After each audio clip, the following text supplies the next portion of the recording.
Di faktor apa yang membuat saya memilih untuk membudidayakan lebah madu Trigona sp? Jadi faktor utamanya itu adalah faktor ekonomi, dan yang kedua adalah membuka peluang usaha. Jadi karena memang hobi saya itu adalah berwirausaha, maka oleh dari itu kalau ada kesempatan di situ, kenapa tidak?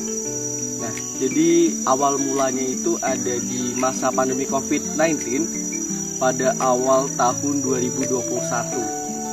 Kita semua tahu bahwa di situ terdapat krisis ekonomi yang besar-besaran, tidak hanya di Indonesia tapi di seluruh dunia.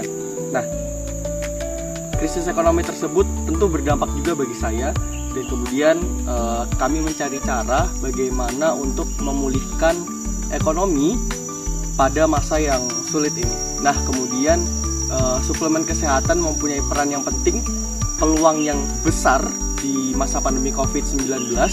Kemudian saya manfaatkan untuk berjualan madu kelulut Trigona sp ini.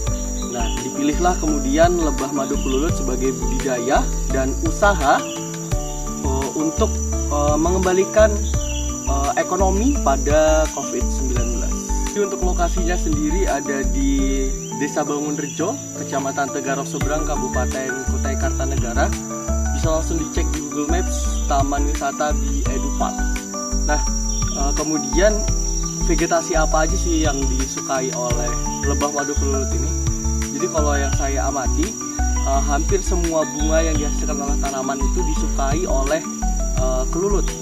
Jadi untuk spesies sendiri yang paling disukai adalah satu air mata pengantin, kemudian yang kedua adalah bunga santos lemon, kemudian yang ketiga adalah bunga aren. Di sini seperti itu teman-teman. Jadi 3 bunga tadi itu yang menjadi makanan utama lebah kelulut di sini teman-teman. Nah, kemudian bagaimana cara memanennya? Cara memanennya itu pertama kita buka sarangnya, kemudian nanti ada plastik penutup kita buka juga, kemudian tinggal kita lubangi dengan tusuk lidi teman-teman sarang-sarangnya. Nah, setelah itu disedot atau dipanen dengan alat khusus yang memang sudah dirancang untuk khusus memanen madu kelulut. Nah, jadi untuk pemanenan sendiri tidak boleh asal dan sembarangan, harus higienis teman-teman. Kemudian range waktu untuk pemanenan madu kelulut sendiri itu berada pada jam 10 pagi sampai jam 16 sore. Kalau menurut saya yang menjadi tantangan tersendiri bagi peternak madu kelulut itu adalah yang paling menjadi kendala dan tantangan untuk kami itu adalah cuaca. Jadi karena cuaca kita tahu sekarang ini semakin tidak menentu, pancaroba hampir di setiap musim. Jadi kelulut itu mencari makannya ketika panas saja teman-teman. Kalau hujan dia tidak keluar dari sarang dan tidak dapat nektar yang untuk diproduksi sebagai madu.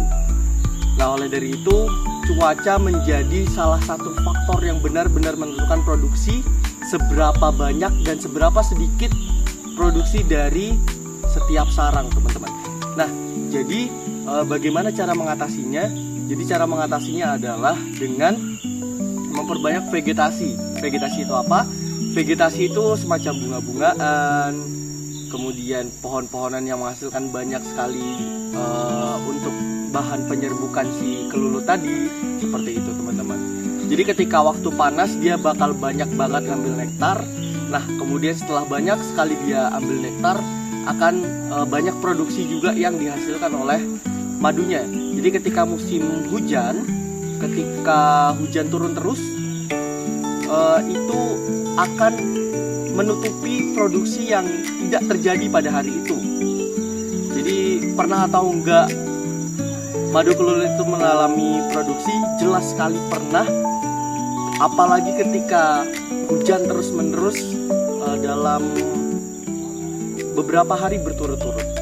Jadi kalau dari saya sendiri, manfaat yang banyak diberikan itu tidak hanya dari faktor ekonomi, tapi faktor untuk lingkungan juga banyak sekali teman-teman.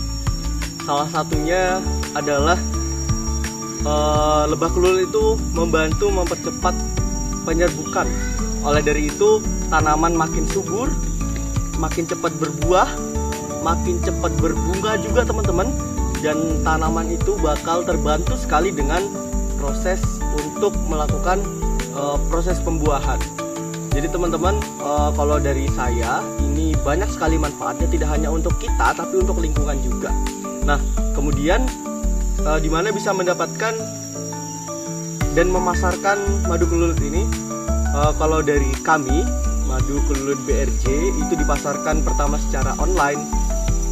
Medianya melalui Storygram, melalui Facebook Marketplace, kemudian melalui status WhatsApp, kemudian melalui mulut ke mulut juga. Dan kemudian kami juga memasarkan secara offline di Taman Wisata Bi Edu Park. Jadi untuk kalian yang ingin mendapatkan madu kelulur BRJ, silahkan dapat datang di Taman Wisata Bi Edu Park, Desa Bawonrejo, Kecamatan Tenggarong Seberang. Nah, jadi kedepannya sendiri saya punya impian terhadap madu kelulur BRJ ini menjadi suatu industri yang benar-benar besar, yang dampaknya tidak hanya dapat dirasakan oleh segelintir orang, tapi secara fiskal atau menyeluruh untuk seluruh masyarakat Indonesia. Kalau pesan saya untuk anak muda, milenial, Gen Z, Gen Alpha, jangan malu untuk jadi petani teman-teman. Karena petani itu, kita kembali lagi ke dasar kehidupan kita, yaitu makan. Ketika sumber makanan itu tidak terpenuhi, maka yang lain juga tidak akan terpenuhi teman-teman. Percuma dengan FOMO, dengan cita-cita yang tinggi, tapi kalian lupa dengan dasar yang membangun itu semua. Ya, kita bakal tahu apa akibatnya. Kita nggak bakal menjadi berkembang dan kita nggak bakal menjadi maju. Jadi teman-teman, pertanian itu mempunyai potensi yang sangat besar sekali, dan jangan pernah merendahkan atau bahkan malu untuk menjadi petani. Saya Muhammad Jidan Zenito Fuliana, salam petani muda, hidup pertanian Indonesia, hidup mahasiswa.